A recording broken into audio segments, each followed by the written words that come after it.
everyone. In the last lecture ਜੀ ਸੋ ਤੁਹਾਡਾ ਇੱਕ ਰੈਜ਼ਿਸਟੈਂਸ ਵਾਲਾ ਜਿਹੜਾ ਪਾਰਟ ਹੈਗਾ ਸੀ ਉਹ ਵਧੀਆ ਫਿਨਿਸ਼ ਹੋਇਆ ਐਂਡ ਉਸ ਪਾਰਟ ਨੂੰ ਫਿਨਿਸ਼ ਕਰਨ ਤੋਂ ਬਾਅਦ ਫਾਈਨਲੀ ਫਿਰ ਆਪਾਂ ਨੈਕਸਟ ਤੁਹਾਡੇ ਹੋਮਵਰਕ ਦੇ ਉੱਪਰ ਆਏ। ਸੋ ਜੋ ਵੀ ਤੁਹਾਡਾ ਹੋਮਵਰਕ ਹੈਗਾ ਸੀ ਬੇਟਾ ਉਸ ਦੇ ਵਿੱਚ ਜੋ ਤੁਹਾਡੇ ਡਾਊਟ ਹੈਗੇ ਸੀ ਸਭ ਤੋਂ ਪਹਿਲਾਂ ਉਹ ਡਾਊਟ ਡਿਸਕਸ ਕਰਨਾ ਐਂਡ ਆਫਟਰ ਦੈਟ ਉਸ ਤੋਂ ਬਾਅਦ ਜੋ ਮੇਰੀ ਨੈਕਸਟ ਡਿਸਕਸ਼ਨ ਹੋਏਗੀ ਉਹ ਅੱਜ ਆਪਣੇ ਰੈਜ਼ਿਸਟੈਂਸ ਦੇ ਰਿਲੇਟਡ ਜੋ ਨੈਕਸਟ ਪੁਆਇੰਟ ਰਹਿ ਗਏ ਉਹਨਾਂ ਦੇ ਉੱਪਰ ਹੋਏਗੀ। ਸੋ ਆਈ ਹੋਪ ਜੀ ਸੋ ਤੁਸੀਂ ਲੈਕਚਰ ਨੂੰ ਬਹੁਤ ਧਿਆਨ ਨਾਲ ਸੁਣੋਗੇ, ਆਪਣੀ ਬੁੱਕ ਯੂਜ਼ ਕਰੋਗੇ ਡਿਊਰਿੰਗ ਲੈਕਚਰ ਜੀ। ਅਗਰ ਡਾਊਟ ਡਿਸਕਸ ਹੋ ਰਹੇ ਨੇ ਤਾਂ ਫਿਰ ਤੁਹਾਡੇ ਸਾਹਮਣੇ ਤੁਹਾਡੇ ਜੋ ਸਟੈਪ ਹੈਗੇ ਨੇ ਕਿਸੇ ਕੁਐਸਚਨ ਨੂੰ ਸੋਲਵ ਕਰਨ ਦੇ ਉਹ ਤੁਹਾਡੇ ਸਾਹਮਣੇ ਜ਼ਰੂਰ ਹੋਣਗੇ ਜੀ। ਠੀਕ ਹੈ, ਸੋ ਮੈਂ ਸਟਾਰਟ ਕਰਨ ਲੱਗਾ ਥੋੜਾ ਰਿਵਰਸ ਸਾਈਡ ਤੋਂ। ਰਿਵਰਸ ਸਾਈਡ ਦਾ ਮੀਨਿੰਗ ਸੋ ਸਭ ਤੋਂ ਪਹਿਲਾਂ ਆਪਾਂ ਡਿਸਕਸ਼ਨ ਕਰਦੇ ਹਾਂ ਜੀ ਸੋ ਆਪਣੇ 9th ਪ੍ਰੋਬਲਮ ਫॉर ਪ੍ਰੈਕਟਿਸ ਦੇਖਦੇ ਹਾਂ ਉਸ ਤੋਂ ਬਾਅਦ ਫਿਰ ਜੋ ਵੀ ਆਪਣੇ ਵੈਰੀ ਸ਼ਾਰਟ ਆਨਸਰ ਦੇ ਵਿੱਚ ਡਾਊਟ ਹੈਗੇ ਸੀ ਉਹ ਆਪਾਂ ਡਿਸਕਸ ਕਰਾਂਗੇ ਫਿਰ ਨੈਕਸਟ ਅੱਗੇ ਚੱਲਾਂਗੇ। ਠੀਕ ਹੈ ਜੀ, ਸੋ ਕੁਐਸਚਨ ਨੰਬਰ 9 ਦੇ ਵਿੱਚ ਬੇਟਾ ਇਹ ਕਹਿ ਰਹੇ ਸੀ ਨੰਬਰ ਆਫ ਫ੍ਰੀ ਇਲੈਕਟ੍ਰੋਨ ਪਰ ਯੂਨਿਟ ਲੈਂਥ 5 ਸੈਂਟੀਮੀਟਰ ਦੇ ਵਿੱਚ ਜੋ ਆਰਡੀਨਰੀ ਕਾਪਰ ਹੈ ਉਸ ਦੇ ਵਿੱਚ ਇਹ ਤੁਹਾਨੂੰ ਨੰਬਰ ਡੈਂਸਿਟੀ ਜਿਹੜੀ ਹੈਗੀ ਉਹ ਦਿੱਤੀ ਹੋਈ ਸੀ। ਸੋ ਯੂ ਨੋ ਜੋ n ਹੁੰਦਾ ਹੈ ਜੀ ਆਪਣਾ n ਹੁੰਦੀ ਹੈ ਆਪਣੇ ਨੰਬਰ ਡੈਂਸਿਟੀ ਜੀ।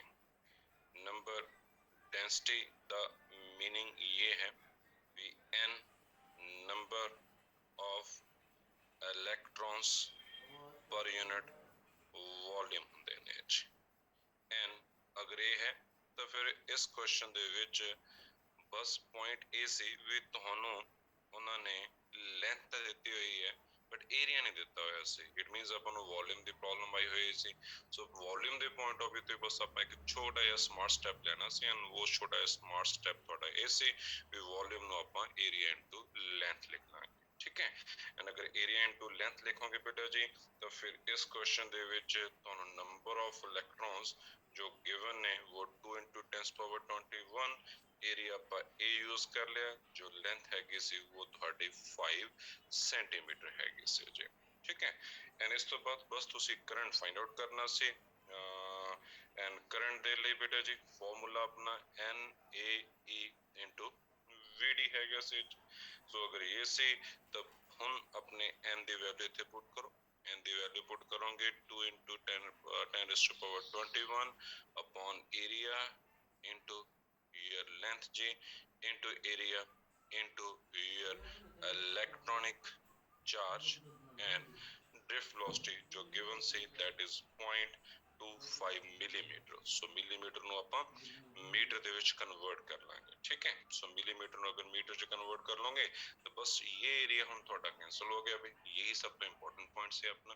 ਸੋ ਏਰੀਆ ਕੈਂਸਲ ਹੋ ਗਿਆ, ਬਾਕੀ ਤੁਹਾਡੇ ਕੋਲ ਸਿੰਪਲ ਨੰਬਰਸ ਰਹਿ ਗਏ ਬੇਟਾ, ਮਲਟੀਪਲੀਕੇਸ਼ਨ ਰਹਿ ਗਈ, ਕੈਲਕੂਲੇਸ਼ਨ ਰਹਿ ਗਈ ਐਂਡ ਇਸ ਨੂੰ ਜਦੋਂ ਤੁਸੀਂ ਸੋਲਵ ਕਰੋਗੇ ਦੈਨ ਤੁਹਾਡਾ ਆਨਸਰ 1.6 ਐਂਪੀਅਰ ਆ ਜਾਏਗਾ। ਸੋ ਇਹ ਹੈ ਤੁਹਾਡੇ 9th ਪ੍ਰੋਬਲਮ ਫॉर ਪ੍ਰੈਕਟਿਸ ਦੇ question the answer. I hope ਜੀ ਮੇਰੇ ਸਟੂਡੈਂਟਸ ਨੂੰ ਜੋ ਇਹ ਟ੍ਰਿਕੀ ਜਿਹਾ ਸਟੈਪ ਹੈਗਾ ਸੀ ਇਹ ਜ਼ਰੂਰ ਸਮਝ ਆਇਆ ਹੋਏਗਾ। ਸੋ ਪਤਾ ਲੱਗਿਆ ਹੋਏਗਾ ਆਪਾਂ ਕਿਸ ਤਰ੍ਹਾਂ ਵੋਲਿਊਮ ਨੂੰ ਏਰੀਆ ਇਨਟੂ ਲੈਂਥ ਲਿਖਿਆ ਐਂਡ ਉਸ ਤੋਂ ਬਾਅਦ ਏਰੀਆ ਦੇ ਨਾਲ ਏਰੀਆ ਤੁਹਾਡਾ ਕੈਂਸਲ ਹੋ ਗਿਆ। ਬਸ ਇਹ ਸਟੈਪ ਬੇਟਾ ਤੁਹਾਡੇ ਲਈ ਇੰਪੋਰਟੈਂਟ ਸੀ, ਬਾਕੀ ਤਾਂ ਫਿਰ ਸਿੰਪਲ ਕੈਲਕੂਲੇਸ਼ਨ ਸੀ ਜੋ ਤੁਹਾਡੇ ਸਕਰੀਨ ਦੇ ਉੱਪਰ ਹੈਗੇ ਨੇ। ਠੀਕ ਹੈ ਜੀ, ਓਕੇ ਚਲਿਏ ਫਿਰ ਚਲਿਏ ਜੀ। ਸੋ 9th problem for practice discuss ਕਰਨ ਤੋਂ ਬਾਅਦ 9th problem for practice discuss ਕਰਨ ਤੋਂ ਬਾਅਦ ਨੈਕਸਟ ਫਿਰ ਬੇਟਾ ਜੀ ਇੱਕ ਵੈਰੀ ਸ਼ਾਰਟ ਆਨਸਰ ਦੇ ਵਿੱਚ ਡਾਊਟ ਹੈਗਾ ਸੀ। ਵੈਰੀ ਸ਼ਾਰਟ ਆਨਸਰ ਦੇ ਵਿੱਚ ਜੋ ਤੁਹਾਡੇ ਡਾਊਟ ਹੈਗੇ ਸੀ ਉਹ ਦੋ ਹੈਗੇ ਸੀ, question number 8th and question number 9 ਜੀ। ਸੋ ਕੁਐਸਚਨ ਨੰਬਰ 8 ਜੋ ਤੁਹਾਡੇ ਵੈਰੀ ਸ਼ਾਰਟ ਆਨਸਰ ਦਾ ਹੈਗਾ ਸੀ ਬਈ ਉਹ ਇਹ ਸੀ ਵੀ ਆਪਾਂ ਜੋ ਕਨੈਕਟਿੰਗ ਵਾਇਰਸ ਨੇ ਉਹ ਕਾਪਰ ਦੀਆਂ ਹੀ ਕਿਉਂ ਯੂਜ਼ ਕਰਦੇ ਹਾਂ। ਸੋ ਆਪਾਂ ਕਨੈਕਟਿੰਗ ਵਾਇਰ ਬੇਟਾ ਜੀ ਕਾਪਰ ਦੀਆਂ ਤਾਂ ਯੂਜ਼ ਕਰਦੇ ਹਾਂ ਬਿਕੋਜ਼ ਕਨੈਕਟਿੰਗ ਵਾਇਰਸ ਦੇ ਵਿੱਚ ਕਰੰਟ ਜ਼ਿਆਦਾ ਹੋਣਾ ਚਾਹੀਦਾ। ਕਰੰਟ ਜ਼ਿਆਦਾ ਹੋਣਾ ਚਾਹੀਦਾ ਮਤਲਬ ਰੈਜ਼ਿਸਟੈਂਸ ਜਾਂ ਰੈਜ਼ਿਸਟਿਵਿਟੀ ਘੱਟ ਹੋਣੀ ਚਾਹੀਦੀ ਹੈ ਸੋ ਦੈਟ ਟਾਈਮ ਘੱਟ ਤੋਂ ਘੱਟ ਲੱਗੇ ਆਪਣਾ। ਠੀਕ ਹੈ, ਸੋ ਅਗਰ ਇਹ ਹੈ ਤਾਂ ਫਿਰ ਆਪਾਂ ਨਾਰਮਲੀ ਉਸੇ ਤਰ੍ਹਾਂ ਦਾ ਮਟੀਰੀਅਲ ਹੀ ਯੂਜ਼ ਕਰਾਂਗੇ ਨਾ। ਸੋ ਜਿਸ ਦੀ ਰੈਜ਼ਿਸਟੈਂਸ ਘੱਟ ਹੋਏਗੀ, ਜਿਸ ਦੀ ਰੈਜ਼ਿਸਟਿਵਿਟੀ ਘੱਟ ਹੋਏਗੀ, ਜਿਸ ਦੇ ਵਿੱਚ ਕਰੰਟ ਬਹੁਤ ਈਜ਼ੀਲੀ ਫਲੋ ਕਰੇਗਾ। ਸੋ ਉਸ ਪੁਆਇੰਟ ਆਫ ਵਿਊ ਤੋਂ ਆਪਣੀ ਚੋਇਸ ਕਨੈਕਟਿੰਗ ਵਾਇਰਸ ਨੂੰ ਬਣਾਉਂਦੇ ਹੋਏ ਕੰਡਕਟਿੰਗ ਔਰ ਕੰਡਕਟਰਸ ਦੇ ਉੱਪਰ ਹੋਣੀ ਚਾਹੀਦੀ ਹੈ। ਸੋ ਇਹੀ ਰੀਜ਼ਨ ਹੈ ਆਪਾਂ ਨਾਰਮਲੀ metals वगैरह use करते हैं, जिसकी best example copper है, aluminium है, so many other. So ये है ਤੁਹਾਡੇ question number 8 from the very short answer the answer जी और उसके doubt the answer ji. So ये है बेटा जी. So question number 8th very short answer ਦੇ I repeat again, we connecting wires normally copper ਦੀਆਂ ਹੀ ਕਿਉਂ use ਕੀਤੀਆਂ ਜਾਂਦੀਆਂ ਨੇ, ਇਹਨਾਂ ਨੇ ਇਹ ਪੁੱਛਿਆ ਸੀ. and connecting wires ਆਪਾਂ copper ਦੀਆਂ ਜਾਂ aluminum ਦੀਆਂ ਜਾਂ metal ਦੀਆਂ ਤਾਂ ਬਣਾਉਂਦੇ ਆ because ਇਹਨਾਂ wires ਦੇ ਵਿੱਚ meaning ਇਹਨਾਂ materials ਦੇ ਵਿੱਚ ਜੋ wire ਦੀ resistance ਹੋਏਗੀ ਉਹ ਘੱਟ ਹੋਏਗੀ, resistivity ਘੱਟ ਹੋਏਗੀ ਤਾਂ ਫਿਰ current ਦਾ flow easy ਹੋਏਗਾ. so ਅਗਰ easy ਹੋਏਗਾ ਤਾਂ ਫਿਰ ਆਪਾਂ ਆਪਣੀਆਂ wires ਦੇ ਵਿੱਚ ਆਪਣਾ target ਇਹੀ ਹੁੰਦਾ ਹੈ ਵੀ current ਦਾ flow easy ਹੋਵੇ and ਉਸ easy flow ਦੇ ਕਰਕੇ ਹੀ ਆਪਾਂ connecting wires ਜਿਹੜੀਆਂ ਹੈਗੀਆਂ ਨੇ ਉਹ normally metal ਦੀਆਂ use ਕਰਦੇ ਹਾਂ. ਠੀਕ ਹੈ ਜੀ, okay clear. ਚਲਿਏ question number 9 ਬੇਟਾ ਜੀ, ਜੋ ਇਹ very short answer ਦਾ ਹੈਗਾ ਸੀ, ਮੈਂ ਅੱਜ ਹੀ discuss ਕਰੂੰਗਾ. ਕੁਛ graph ਜਿਹੜੇ ਹੈਗੇ ਨੇ ਆਪਣੇ ਉਹ discuss ਕਰਨੇ ਸੀ ਆਪਾਂ. so ਉਹ graph ਅੱਜ ਆਪਣੇ discuss ਹੋਣਗੇ ਜਦੋਂ ਮੈਂ effect of temperature on resistance discuss ਕਰਾਂਗਾ. ਠੀਕ ਹੈ, so effect of temperature on resistance ਦੇ ਵਿੱਚ ਤੁਹਾਡੇ question number 9 ਜੋ very short answer ਦਾ ਹੈ ਉਸਦੇ ਜੋ graph ਨੇ ਉਹ discuss ਕਰ ਲਾਂਗਾ ਮੈਂ. okay clear. ਚਲਿਏ ਇਸ ਤੋਂ ਬਾਅਦ ਫਿਰ next ਤੁਹਾਡਾ ਜੋ doubt ਹੈਗਾ ਸੀ ਜੀ ਉਹ conceptual problem ਦੇ ਵਿੱਚੋਂ ਸੀ and conceptual problem ਦੇ ਵਿੱਚੋਂ ਤੁਹਾਡਾ ਇੱਕ doubt ਹੈਗਾ ਸੀ question number 2 from the conceptual problem ਜੀ. ਹੁਣ ਇਸ question ਦੇ ਵਿੱਚ ਨਾ actually ਜੇ ਤੁਸੀਂ answer ਪੜ੍ਹਿਆ ਹੋਇਆ then ਤੁਹਾਨੂੰ answer ਤੋਂ ਹੀ ਬਹੁਤ easily ਸਮਝ ਆ ਸਕਦਾ ਸੀ ਸਾਰਾ ਕੁਛ. ਉਹ ਕਹਿੰਦੇ ਵੀ ਜਦੋਂ ਆਪਾਂ ਕਿਸੇ ਵੀ ਕੰਡਕਟਰ ਦੇ ਵਿੱਚ ਕਰੰਟ ਜਿਹੜਾ ਹੈਗਾ ਉਹ ਸੈੱਟ ਕਰਨਾ ਹੁੰਦਾ ਹੈ ਤਾਂ ਫਿਰ ਉਸਨੂੰ ਡਾਇਰੈਕਟ ਹੀਟ ਕਰਨ ਦੇ ਨਾਲੋਂ ਇੱਕ ਬੈਟਰੀ ਲਗਾਉਣਾ ਈਜ਼ੀ ਹੁੰਦਾ ਹੈ ਜੀ.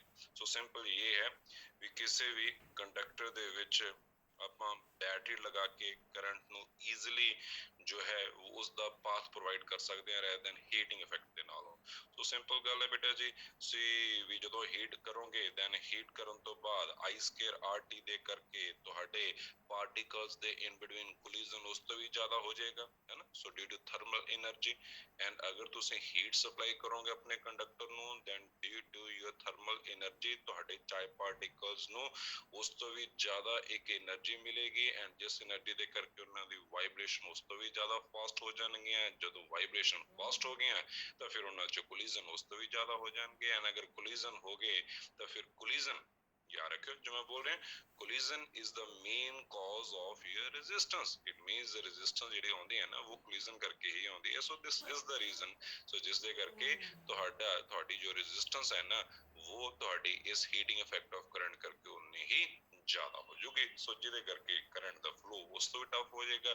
so this is the reason ਜਿਸ ਦੇ ਕਰਕੇ ਕਿਸੇ ਵੀ ਕੰਡਕਟਰ ਦੇ ਵਿੱਚ ਸੈੱਲ ਲਗਾ ਕੇ ਕਰੰਟ ਨੂੰ just flow ਕਰਵਾਉਣਾ easy ਹੁੰਦਾ ਹੈ rather than thermal energy ਨਾਲੋਂ. because I repeat again, thermal energy increase ਕਰਨ ਦਾ ਮਤਲਬ ਹੈ heat supply ਕਰਨੀ. ਅਗਰ heat ਜ਼ਿਆਦਾ supply ਕਰਤੇ ਤਾਂ ਫਿਰ ਕੰਡਕਟਰ ਦੇ ਚਾਏ ਪਾਰਟੀਕਲਸ ਦੇ ਵਿੱਚ collision ਉਸ ਤੋਂ ਵੀ ਜ਼ਿਆਦਾ ਹੋ ਜਾਣਗੇ due to thermal energy and ਅਗਰ collision ਵੱਧ ਗਏ ਤਾਂ ਫਿਰ collision ਦੇ ਕਰਕੇ resistance ਵੱਧ ਜਾਏਗੀ. ਅਗਰ resistance ਵੱਧ ਗਈ ਤਾਂ ਫਿਰ current ਜਲਦੀ ਆਪਣਾ path complete ਨਹੀਂ ਕਰੇਗਾ. ਸੋ ਇਹੀ reason ਹੈ ਕਿਸੇ ਵੀ ਕੰਡਕਟਰ ਦੇ ਵਿੱਚ ਬੈਟਰੀ ਲਗਾ ਕੇ ਕਰੰਟ ਨੂੰ ਫਲੋ ਕਰਵਾਉਣਾ ਈਜ਼ੀ ਹੁੰਦਾ ਹੈ rather than ਉਸਨੂੰ ਹੀਟ ਕਰਕੇ. ਸੋ ਆਈ ਹੋਪ ਜੀ ਮੇਰੇ ਸਟੂਡੈਂਟਸ ਨੂੰ ਇਹ ਪੁਆਇੰਟ ਜ਼ਰੂਰ ਸਮਝ ਆਇਆ ਹੋਏਗਾ. ਬਾਕੀ ਤਾਂ ਸਿੰਪਲ ਜੀ ਗੱਲ ਹੈ ਵੀ ਅਗਰ ਆਪਾਂ ਕਲਾਸ ਲਗਾਈਏ ਦੈਨ ਕਲਾਸ ਦੇ ਵਿੱਚ ਏਸੀ ਲੱਗੇ ਹੋਣ ਤਾਂ ਫਿਰ ਥੋੜਾ ਜਿਹਾ ਕੂਲਿੰਗ ਵੇ ਨਾਲ ਬੈਠਾਂਗੇ, ਨਹੀਂ ਤਾਂ ਆਪਾਂ ਆਪਣੇ ਕਲਾਸਮੇਟ ਦੇ ਨਾਲ ਜੋ ਤੁਹਾਡੇ ਨਾਲ ਬੈਠਾ ਹੈ ਉਸ ਦੇ ਨਾਲ ਲੜੀ ਜਾਵਾਂਗੇ ਆਪਾਂ ਦੈਨ ਉਸ ਦੇ ਨਾਲ ਹੀ ਲੜੀ ਜਾਵਾਂਗੇ. ਬਸ ਯਾਰ ਗਰਮੀ ਇੰਨੀ ਹੈ ਯਾਰ, ਬਸ ਯਾਰ ਬਸ ਥੋੜਾ ਦੂਰ ਹੋ ਕੇ ਬੈਠ ਯਾਰ ਗਰਮੀ ਇੰਨੀ ਹੈ ਨਾ. ਸੋ ਯਹੀ ਚੀਜ਼ ਹੈ ਵੀ ਗਰਮੀ ਹੋ ਜਾਏਗੀ. ਠੀਕ ਹੈ, ਸੋ ਤਾਂ ਕਰਕੇ ਸੋ ਥਰਮਲ એનર્ਜੀ ਜਿਹੜੀ ਹੈਗੀ ਹੈ ਨਾ ਉਹ ਥਰਮਲ એનર્ਜੀ ਪ੍ਰੋਵਾਈਡ ਕਰਾਂਗੇ ਤਾਂ ਫਿਰ ਕਰੰਟ ਆਪਣਾ ਪਾਥ ਈਜ਼ੀਲੀ ਫਲੋ ਨਹੀਂ ਕਰੇਗਾ ਡਿਊ ਟੂ ਰੈਜ਼ਿਸਟੈਂਸ ਹਾਈ ਹੋਣ ਕਰਕੇ. ਰੈਜ਼ਿਸਟੈਂਸ ਹਾਈ ਤਾਂ ਹੋਏਗੀ ਬਿਕੋਜ਼ ਨੰਬਰ ਆਫ ਕੋਲੀਜ਼ਨ ਜਿਹੜੇ ਹੈਗੇ ਨੇ ਉਹ ਵੱਧ ਜਾਣਗੇ. ਠੀਕ ਹੈ ਜੀ, ਸੋ ਮੈਂ ਆ ਰਿਹਾ ਜੀ ਕੁਐਸਚਨ ਨੰਬਰ 3 ਦੇ ਉੱਪਰ ਜੋ ਤੁਹਾਡੇ ਹੋਮਵਰਕ ਦਾ ਨੈਕਸਟ ਡਾਊਟ ਹੈਗਾ ਸੀ from the conceptual. Before that any doubt so far? So ਜੋ ਵੀ ਤੁਹਾਡੇ ਡਾਊਟ ਨੇ ਉਹ ਤੁਹਾਡੇ ਸਾਹਮਣੇ ਹੈ ਜੀ. ਸੋ ਇਸ ਤੋਂ ਪਹਿਲਾਂ ਨੈਕਸਟ ਮੂਵ ਕਰਾਂ. Before that any doubt so for in this part of your discussion? Okay है जी, चलिए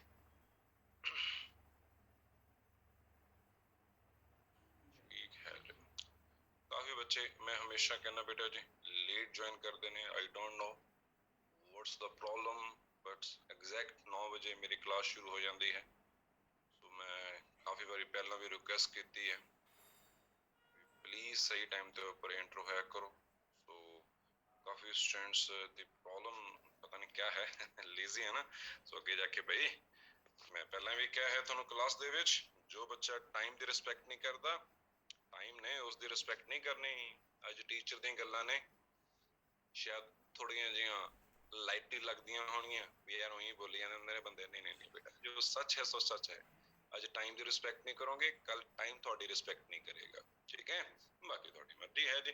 ਚਲਿਏ ਫਿਲਹਾਲ ਸੋ ਇਹ ਜ਼ਰੂਰ ਹੈ ਇਹ ਜ਼ਰੂਰ ਹੈ ਜੀ। ਸੋ ਮੇਰੇ ਸਟੂਡੈਂਟਸ ਜਿਨ੍ਹਾਂ ਨੇ ਸਹੀ ਟਾਈਮ ਦੇ ਉੱਪਰ ਅੱਜ ਦੇ ਲੈਕਚਰ ਨੂੰ ਜੁਆਇਨ ਕੀਤਾ, ਦੈਨ ਉਹਨਾਂ ਨੂੰ 9th ਪ੍ਰੋਬਲਮ ਫॉर ਪ੍ਰੈਕਟਿਸ ਸਮਝ ਆਈ, ਜਿਸ ਦੇ ਵਿੱਚ ਏਰੀਆ ਵਾਲਾ ਜੋ ਇਹ ਟ੍ਰਿਕੀ ਜਿਹਾ ਸਟੈਪ ਹੈਗਾ ਸੀ ਇਹ ਇੰਪੋਰਟੈਂਟ ਸੀ। ਉਸ ਤੋਂ ਬਾਅਦ 8th very short answer, connecting virus normally metal ਦੀਆਂ ਤਾਂ ਯੂਜ਼ ਕੀਤੀਆਂ ਜਾਂਦੀਆਂ ਨੇ ਬਿਕੋਜ਼ ਇਹਨਾਂ ਦੀ ਰੈਜ਼ਿਸਟੈਂਸ ਘੱਟ ਹੁੰਦੀ ਹੈ। 9th ਵੈਰੀ ਸ਼ਾਰਟ ਆਂਸਰ ਵਾਲੇ ਆਪਾਂ ਡਿਸਕਸ ਕਰਨਾ ਹੈ ਜੀ ਆਪਣੇ ਅੱਜ ਦੇ ਲੈਕਚਰ ਦੀ ਡਿਸਕਸ਼ਨ ਚ ਆ ਜਾਏਗਾ। ਐਂਡ ਉਸ ਤੋਂ ਬਾਅਦ ਸੈਕੰਡ ਕਨਸੈਪਚੁਅਲ ਪ੍ਰੋਬਲਮ ਚ ਇਹ ਸੀ ਵੀ ਹੀਟ ਸਪਲਾਈ ਕਰੋਗੇ, ਦੈਨ ਹੀਟ ਦੇ ਨਾਲ ਨੰਬਰ ਆਫ ਕੋਲੀਜ਼ਨ ਵੱਧ ਜਾਣਗੇ, ਨੰਬਰ ਆਫ ਕੋਲੀਜ਼ਨ ਵਧੇਗੇ ਤਾਂ ਰੈਜ਼ਿਸਟੈਂਸ ਵੱਧ ਜਾਏਗੀ, ਰੈਜ਼ਿਸਟੈਂਸ ਵਧ ਗਈ ਤਾਂ ਕਰੰਟ ਨੂੰ ਆਪਣਾ ਪਾਥ ਕੰਪਲੀਟ ਕਰਨ ਦੇ ਲਈ ਜ਼ਿਆਦਾ ਟਾਈਮ ਲੱਗੇਗਾ। So this is the reason battery ਲਗਾਉਣੀ ਉਸ ਦੇ ਕੰਪੈਰੇਟਿਵਲੀ ਈਜ਼ੀ ਹੁੰਦੀ ਹੈ ਜੀ, ਠੀਕ ਹੈ। ਸੋ ਇਸ ਤੋਂ ਬਾਅਦ last doubt from your last homework, ਜਿਹੜੇ ਬੱਚੇ ਸੀਰੀਅਸ ਹੈਗੇ ਨੇ ਆਪਣੀ ਸਟੱਡੀ ਦੇ ਵਿੱਚ, ਉਮੀਦ ਹੈ ਉਹਨਾਂ ਨੂੰ ਆਪਣਾ ਹੋਮਵਰਕ ਈਜ਼ੀ ਲੱਗ ਰਿਹਾ ਹੋਏਗਾ ਤੇ ਜੋ ਵੀ ਤੁਹਾਡੇ ਹੋਮਵਰਕ ਦੇ ਡਾਊਟ ਹੈਗੇ ਸੀ ਉਹ ਤੁਹਾਡੇ ਕਲੀਅਰ ਹੁੰਦੇ ਹੋਏ ਤੁਹਾਨੂੰ ਨਜ਼ਰ ਆ ਰਹੇ ਹੋਣਗੇ। ਸੋ ਮੈਂ ਆ ਰਿਹਾ ਜੀ ਤੁਹਾਡੇ ਲਾਸਟ ਹੋਮਵਰਕ ਦੇ ਲਾਸਟ ਡਾਊਟ ਦੇ ਉੱਪਰ ਜੋ ਹੈਗਾ ਸੀ ਤੁਹਾਡਾ ਕੁਐਸਚਨ ਨੰਬਰ 3 ਕਨਸੈਪਚੁਅਲ ਪ੍ਰੋਬਲਮ ਦਾ ਜੀ। ਸੋ ਇਸ ਦੇ ਵਿੱਚ ਬੇਟਾ ਜੀ A and B part he main ਪੁੱਛੇ ਗਏ and ਇਹ ਪੁੱਛ ਰਹੇ ਸੀ ਜੀ clarify your elementary notions your motion about current in metallic conductor ਜੀ। ਸੋ ਸਿੰਪਲੀ ਇਹ ਕਹਿ ਰਹੇ ਨੇ ਵੀ ਡ੍ਰਿਫਟ ਵੈਲੋਸਿਟੀ ਜਿਹੜੀ ਹੁੰਦੀ ਹੈ ਨਾ ਉਹ ਇੰਨੀ ਘੱਟ ਹੁੰਦੀ ਹੈ। ਧਿਆਨ ਸੁਣਨ ਵਾਲੀ ਗੱਲ ਹੈ, ਅਗਰ ਤੁਸੀਂ ਥੋੜਾ ਸੀਰੀਅਸ ਹੈਗੇ ਆਪਣੀ ਸਟੱਡੀ ਦੇ ਵਿੱਚ, ਅਗਰ ਤੁਸੀਂ ਫਿਜ਼ਿਕਸ ਨੂੰ ਇੰਜੋਏ ਕਰਨਾ ਚਾਹੁੰਦੇ ਹੋ ਦੈਨ ਆਈ ਹੋਪ ਜਿਸੋ ਤੁਸੀਂ ਥੋੜਾ ਧਿਆਨ ਨਾਲ ਸੁਣੋਗੇ ਮੇਰੇ ਇਸ ਡਿਸਕਸ਼ਨ ਨੂੰ ਜੀ।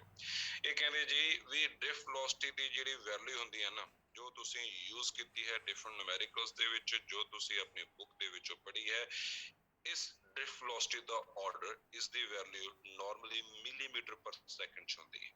ਅਗਰ ਮਿਲੀਮੀਟਰ ਪਰ ਸੈਕਿੰਡ ਦੇ ਵਿੱਚ ਹੁੰਦੀ ਹੈ ਤਾਂ ਫਿਰ ਕੁਐਸਚਨ ਇਹ ਕਹਿ ਰਿਹਾ ਹੈ ਜਦੋਂ ਤੁਸੀਂ ਕਿਸੇ ਵੀ ਇਲੈਕਟ੍ਰਿਕ ਸਰਕਟ ਦੀ ਸਵਿਚ ਨੂੰ ਔਨ ਕਰਦੇ ਹੋ, ਜਦੋਂ ਤੁਸੀਂ ਕਿਸੇ ਵੀ ਇਲੈਕਟ੍ਰਿਕ ਸਰਕਟ ਦੀ ਸਵਿਚ ਨੂੰ ਔਨ ਕਰਦੇ ਹੋ ਤਾਂ ਫਿਰ ਉਸ ਟਾਈਮ ਤੁਹਾਡਾ ਇਲੈਕਟ੍ਰਿਕ ਸਰਕਟ ਤਾਂ ਬਹੁਤ ਜਲਦੀ ਔਨ ਹੋ ਜਾਂਦਾ ਹੈ ਨਾ।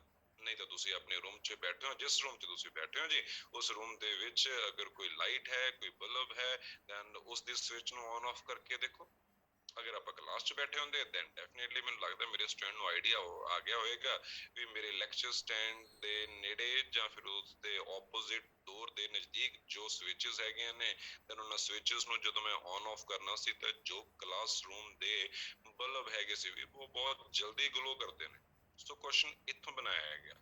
ਉਹ ਕਹਿੰਦੇ ਜੀ ਵੀ ਸਰਕਟ ਨੂੰ ਕੰਪਲੀਟ ਹੋਣ ਦੇ ਲਈ ਜੋ ਵੈਲੋਸਿਟੀ ਚਾਹੀਦੀ ਹੈ ਉਸ ਦੀ ਵੈਲਿਊ ਤਾਂ ਮਿਲੀਮੀਟਰ ਪਰ ਸੈਕਿੰਡ ਚ ਹੁੰਦੀ ਹੈ, ਤਾਂ ਫਿਰ ਸਰਕਟ ਇੰਨੀ ਜਲਦੀ ਕਿਵੇਂ ਕੰਪਲੀਟ ਹੋ ਜਾਂਦਾ ਹੈ? This is your question. I hope ਸਭ ਤੋਂ ਪਹਿਲਾਂ ਤੁਹਾਨੂੰ ਕੁਐਸਚਨ ਸਮਝ ਆ ਰਿਹਾ ਹੋਵੇਗਾ ਵੀ ਸਰਕਟ ਇੰਨੀ ਜਲਦੀ ਕੰਪਲੀਟ ਹੋ ਜਾਂਦਾ ਹੈ ਤੇ ਚਾਰਜ ਪਾਰਟੀਕਲ ਦੀ ਵੈਲੋਸਿਟੀ ਇੰਨੀ ਘੱਟ ਹੁੰਦੀ ਹੈ। ਇੱਥੋਂ ਆਪਾਂ ਅਗਰ ਪਟਿਆਲੇ ਪਹੁੰਚਣਾ ਹੋਵੇ ਤਾਂ ਫਿਰ ਜਾਂ ਆਪਾਂ ਸਾਈਕਲ ਤੇ ਰਹੇ ਹਾਂ ਜੀ ਤੇ ਪਹੁੰਚ ਆਪਾਂ within 5 minutes ਹੀ ਗਏ ਜੀ। So how it is possible? So this is the question. Now question the answer ਆਪਾਂ ਆਲਰੇਡੀ ਪਹਿਲਾਂ ਕਹਿ ਚੁੱਕੇ ਵੀ ਆਪਣੇ ਇਲੈਕਟ੍ਰੀਕਲ ਸਰਕਟ ਦੇ ਵਿੱਚ ਜਿੰਨੀਆਂ ਵੀ ਵਾਇਰਸ ਆਪਾਂ ਯੂਜ਼ ਕਰਦੇ ਹਾਂ ਬੇਟਾ, ਇਹ ਸਾਰੀਆਂ ਵਾਇਰਸ ਤੁਹਾਡੀਆਂ ਕਨੈਕਟਿੰਗ ਵਾਇਰਸ ਹੁੰਦੀਆਂ ਨੇ। ਇਹ ਮੈਟੈਲਿਕ ਬੋਡੀਜ਼ ਤੋਂ ਬਣੀਆਂ ਹੁੰਦੀਆਂ ਨੇ, ਇਹ ਮੈਟਲਸ ਤੋਂ ਬਣੀਆਂ ਹੁੰਦੀਆਂ ਨੇ, ਇਹ ਕਾਪਰ ਐਲੂਮੀਨੀਅਮ ਤੋਂ ਬਣੀਆਂ ਹੁੰਦੀਆਂ ਨੇ। ਨਾਓ ਹੁਣ ਤੁਸੀਂ ਕਹਿੰਦੇ ਹੋਗੇ ਸਰ ਇਸ ਦੇ ਨਾਲ ਕਿਆ ਹੋਏਗਾ? ਸੋ ਇਸ ਦੇ ਨਾਲ ਕਿਆ ਹੈ ਬੇਟਾ ਜੀ ਵੀ ਜਿੰਨੇ ਵੀ ਕੰਡਕਟਰ ਹੁੰਦੇ ਨੇ ਨਾ, ਇਹਨਾਂ ਕੰਡਕਟਰਸ ਦੇ ਵਿੱਚ ਨੰਬਰ ਆਫ ਜੋ ਫ੍ਰੀ ਇਲੈਕਟ੍ਰੋਨਸ ਹੁੰਦੇ ਨੇ ਨਾ, ਇਹ ਬਹੁਤ ਜ਼ਿਆਦਾ ਹੁੰਦੇ ਨੇ ਜੀ। ਨੰਬਰ ਆਫ ਫ੍ਰੀ ਇਲੈਕਟ੍ਰੋਨ ਜਿਹੜੇ ਹੁੰਦੇ ਨੇ ਇਹ ਬਹੁਤ ਜ਼ਿਆਦਾ ਹੁੰਦੇ ਨੇ ਜੀ। ਸੋ ਤੁਹਾਡੀਆਂ ਕਨੈਕਟਿੰਗ ਵਾਇਰਸ ਦੇ ਵਿੱਚ ਹੁਣ ਅਗਰ ਨੰਬਰ ਆਫ ਇਲੈਕਟ੍ਰੋਨਸ ਜ਼ਿਆਦਾ ਹੋਣਗੇ ਤਾਂ ਥੋੜਾ ਜਿਹਾ ਧਿਆਨ ਨਾਲ ਸਮਝਣ ਦੀ ਕੋਸ਼ਿਸ਼ ਕਰਿਓ ਜੀ ਵੀ ਅਗਰ ਕੋਈ ਵਾਇਰ ਹੈ ਤੁਹਾਡੇ ਕੋਲ ਇਸ ਤਰ੍ਹਾਂ ਦੀ ਜਿਸ ਦੇ ਨਾਲ ਤੁਹਾਡਾ ਕੋਈ ਇਲੈਕਟ੍ਰਿਕ ਸਰਕਟ ਹੈ, ਸਪੋਜ਼ ਇੱਥੇ ਕੋਈ ਬਲਬ ਵਗੈਰਾ ਹੈ ਤੇ ਤੁਸੀਂ ਇੱਥੇ ਸਵਿਚ ਜਿਹੜੀ ਹੈਗੀ ਹੈ ਉਹ ਲਗਾਈ ਹੈ ਤਾਂ ਫਿਰ ਇਸ ਕੇਸ ਦੇ ਵਿੱਚ ਕੀ ਹੁੰਦਾ ਹੈ ਵੀ ਅਗਰ ਤੁਹਾਡੀਆਂ ਕਨੈਕਟਿੰਗ ਵਾਇਰਸ ਕੰਡਕਟਰਸ ਤੋਂ ਮਿਲ ਕੇ ਬਣੀਆਂ ਹੋਈਆਂ ਨੇ ਤੇ ਕੰਡਕਟਰ ਦੇ ਵਿੱਚ ਲੱਖਾਂ ਕਰੋੜਾਂ ਹੀ ਨੰਬਰ ਆਫ ਫ੍ਰੀ ਇਲੈਕਟ੍ਰੋਨਸ ਹੁੰਦੇ ਨੇ ਤਾਂ ਫਿਰ ਇਸ ਕੇਸ ਦੇ ਵਿੱਚ ਇਹ ਇਲੈਕਟ੍ਰੋਨ ਹੈ, ਇਹ ਇਲੈਕਟ੍ਰੋਨ ਹੈ, ਇਹ ਇਲੈਕਟ੍ਰੋਨ ਹੈ, ਇਹ ਇਲੈਕਟ੍ਰੋਨ ਹੈ, ਇੰਨੇ ਫ੍ਰੀ ਇਲੈਕਟ੍ਰੋਨ ਹੋਣਗੇ ਬੇਟਾ ਜੀ। ਮੈਂ ਤਾਂ ਤੁਹਾਨੂੰ ਇੱਕ ਲਾਈਨ ਦੇ ਵਿੱਚ ਇਹਨਾਂ ਨੂੰ ਜਸਟ ਸਮਝਾਉਂਦੇ ਪੁਆਇੰਟ ਤੋਂ ਸਮਝਾਇਆ। ਹੁਣ ਜਦੋਂ ਤੁਸੀਂ ਸਵਿਚ ਔਨ ਕਰਦੇ ਹੋ ਤਾਂ ਸਵਿਚ ਔਨ ਕਰਨ ਤੋਂ ਬਾਅਦ ਆਪਣੇ ਫਰਸਟ ਇਲੈਕਟ੍ਰੋਨ ਨੂੰ ਇਹ ਵੈਲੋਸਿਟੀ ਮਿਲਦੀ ਹੈ ਡੀ ਟੂ ਕੋਲੀਜ਼ਨ, ਜਿਸ ਨੂੰ ਆਪਾਂ ਐਵਰੇਜ ਵੈਲੋਸਿਟੀ ਕਿਹਾ ਸੀ, ਜਿਸ ਨੂੰ ਆਪਾਂ ਸ਼ਾਰਟ ਦੇ ਵਿੱਚ ਡ੍ਰਿਫਟ ਵੈਲੋਸਿਟੀ ਕਹਿ ਰਹੇ ਹਾਂ। ਤਾਂ ਜਦੋਂ ਫਰਸਟ ਇਲੈਕਟ੍ਰੋਨ ਨੂੰ ਇਹ ਵੈਲੋਸਿਟੀ ਮਿਲ ਗਈ ਤਾਂ ਫਿਰ ਫਰਸਟ ਇਲੈਕਟ੍ਰੋਨ ਨੂੰ ਇਹ ਵੈਲੋਸਿਟੀ ਮਿਲਣ ਤੋਂ ਬਾਅਦ then ये इलेक्ट्रॉन नेक्स्ट इलेक्ट्रॉन ਦੇ ਨਾਲ ਸਟ੍ਰਾਈਕ ਕਰੇਗਾ, नेक्स्ट करते जी।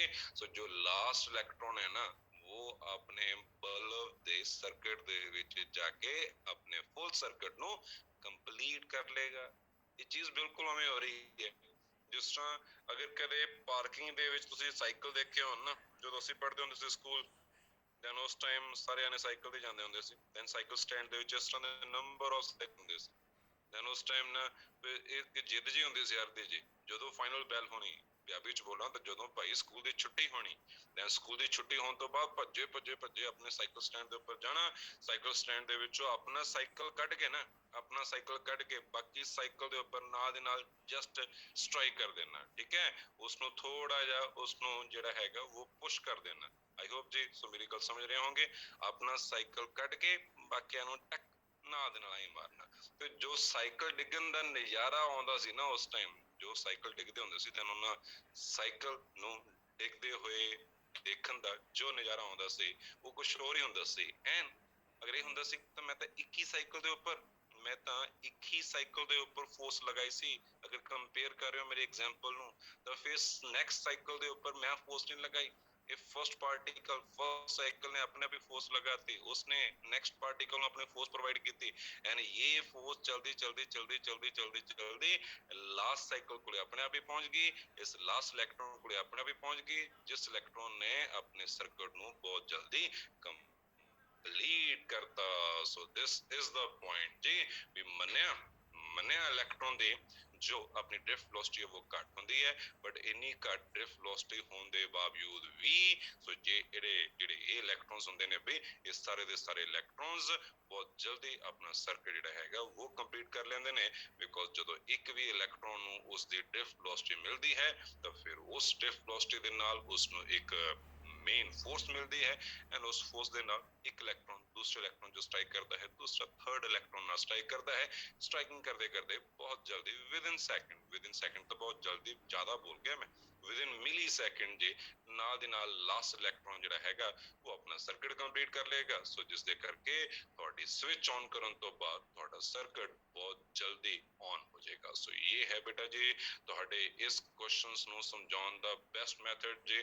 ਸੋ ਆਈ ਹੋਪ ਜੀ ਸੋ ਮੇਰੇ ਸਟੂਡੈਂਟਸ ਨੂੰ ਇਹ ਆਈਡੀਆ ਜ਼ਰੂਰ ਆ ਰਿਹਾ ਹੋਏਗਾ ਵੀ ਇਲੈਕਟ੍ਰੋਨ ਦੀ ਡ੍ਰਿਫਟ ਵੈਲੋਸਿਟੀ ਘੱਟ ਹੋਣ ਦੇ ਬਾਵਜੂਦ ਵੀ ਆਪਣਾ ਸਰਕਟ ਇੰਨੀ ਜਲਦੀ ਔਨ ਕਿਉਂ ਹੋ ਜਾਂਦਾ ਹੈ ਐਂਡ ਉਸ ਦਾ ਰੀਜ਼ਨ ਤੁਹਾਡੇ ਸਾਹਮਣੇ ਹੈ। ਜਿਸ ਤੋਂ ਪਹਿਲਾਂ ਮੈਂ ਨੈਕਸਟ ਮੂਵ ਕਰਾਂ ਜੀ, ਉਸ ਤੋਂ ਪਹਿਲਾਂ let's see in the chatting box first of all, फिर आप आगे चलते हैं जी। एंड अगर ये सही तो फिर in this case ji, so in this case फिर हम आगे चलते हैं, फिर देखते हैं जी। एंड उसके बाद उसके बाद उसके बाद फिर देखेंगे, पहले तो चलिए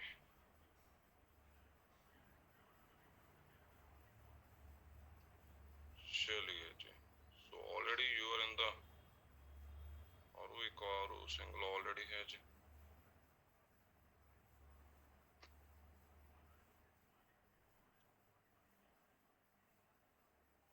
हाँ जी बेटा जी, जस्ट वेट है।